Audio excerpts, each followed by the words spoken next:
जय श्री कृष्णा। मैं संध्या शर्मा।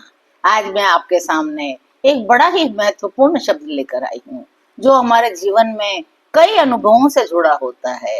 हेल्पर, जिसे हम कभी कभी मेड भी कहते हैं, जिसे कभी कभी लोग नौकर भी कह देते हैं। लेकिन ये हेल्पर शब्द अपने आप में बड़ा सम्मानजनक शब्द होता है। ये हमारी मदद करते हैं, घर में मदद करते हैं, साइट पर मदद करते हैं, होटल में मदद करते हैं, बिजनेस में मदद करते हैं, कहीं भी। ये एक भी हो सकते हैं, दो भी हो सकते हैं और अनेक भी हो सकते हैं। इनकी मदद के बिना हम जिंदगी में आगे नहीं बढ़ सकते, क्योंकि एक अकेला चना बाहर नहीं झोंक सकता, बाहर नहीं फोड़ सकता। यह एक बड़ा सम्मानजनक शब्द है। इनका उपहास न उड़ाएं। ये वो लोग हैं जो असली हीरो हैं। हर सुबह हम अपने कामों की भाग दौड़ में जल्दी जल्दी सब काम करते, अधूरा करते, पूरा करते, जैसे भी करके हम घर से बाहर निकल जाते हैं और ये चुपचाप हमारे पीछे हमारे पूरे घर को संभाल लेते हैं। नौकरी में भी और व्यापार में भी और साइडों पे काम करने वाले लोग भी, जो मालिक होते हैं, वो सारा काम इन लोगों को समझा कर चले जाते हैं। पीछे से ये हेल्पर्स हमारे हर काम को, हमारी हर मुश्किलों को आसान बनाने के लिए दिन रात लगे रहते हैं, जी जान से लगे रहते हैं, जिन्हें हम साधारण काम समझते हैं। जो एक दिन भी हेल्पर न हो तो हमें नानी और दादी दोनों याद आ जाएगी। चमचमाता हुआ ऑफिस, जब मालिक ऑफिस पहुंचता है तो ऑफिस बड़ा चमचमाता हुआ साफ सुथरा दिखता है। जो हर जगह का मैनेजमेंट का देखते हैं, यहाँ तक कि घर के बर्तन, कपड़े, झाड़ू, पोछा, ये सब काम जो हम छोड़कर चले जाते हैं, ये साधारण से दिखने वाले काम बड़े महत्वपूर्ण होते हैं यदि ये हेल्पर हमारी मदद न करे। ये बिना शिकायत के, बिना किसी भी भेदभाव के, हर मौसम में, हर समय हमारा काम करते हैं। ठीक है, उन्हें उसकी तनख्वाह मिलती है, लेकिन तनख्वाह मिलने के बावजूद भी ये लोग बड़े प्रेम से हमारे अपने होकर के उस काम को करते हैं। क्या तनख्वाह देने से ही हमारा कर्तव्य पूरा हो जाता है? नहीं, ये बिना शिकायत के काम करते हैं। ये लोग सिर्फ हेल्पर ही नहीं होते, हमारे संघर्षों के साथी भी होते हैं।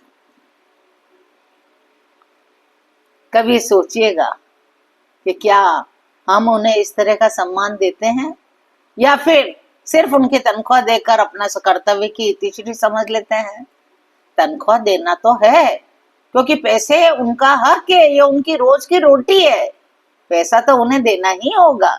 लेकिन जब वो प्रेम से हमारा काम करते हैं, उस प्रेम की कोई कीमत नहीं होती। वे बड़े प्रेम से, बड़े प्यार से हमारे बच्चों की, हमारे कामों की देखभाल करते हैं। इसलिए आज मुझे ये विचार आया, क्या हम अपने हेल्पर्स का सम्मान करते हैं?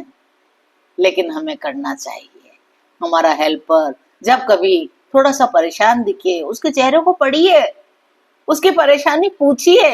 हालांकि उसकी परेशानी क्या, हम कभी किसी की भी परेशानी को दूर नहीं कर सकते, लेकिन केवल उसकी बात भर सुन लेने से उसे बड़ा सुकून मिलेगा।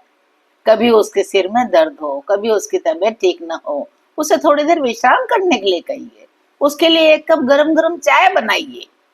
कभी उसे भूख लगी हो तो उसे नाश्ता भी कराइए। कभी उसके परिवार की जरूरतें बढ़ जाए तो उस वक्त हमें बहुत ध्यान रखना है। हमें हमें उनका ध्यान इसलिए भी रखना है क्योंकि वो भी एक परिवार को छोड़कर हमारी मदद करने के लिए आते हैं। वो भी अपनी रोजी रोटी कमा रहे हैं। ईमानदारी से मेहनत करने वालों का सम्मान हमें करना ही होगा। उन्हें भी हमदर्दी का हक है, उन्हें भी सम्मान का हक है। वे सिर्फ काम ही नहीं करते, अपना अमूल्य समय, अपना प्रेम सब कुछ दे देते हैं। हालचाल पूछना चाहिए, सिर्फ वे हमारे लिए पैसों के बदले काम नहीं करते। कुछ और, जरा सा, ज्यादा सा, थोड़ा सा, उन्हें भी प्रेम चाहिए, उन्हें भी सम्मान चाहिए।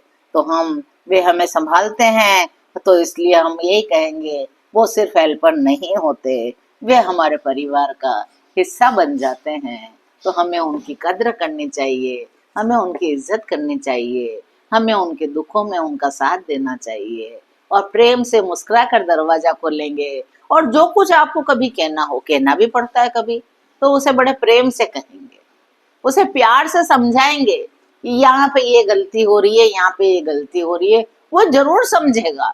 प्यार की भाषा तो जानवर भी समझते हैं, फिर वो तो इंसान है, वो क्या नहीं समझेंगे। आज की बात को मैं यहीं विराम देती हूँ। यदि आपको मेरी बात अच्छी लगी हो तो चैनल को लाइक करिए, शेयर करिए, सब्सक्राइब करिए और एक बार मेरे साथ फिर बोलिए, जय श्री कृष्ण।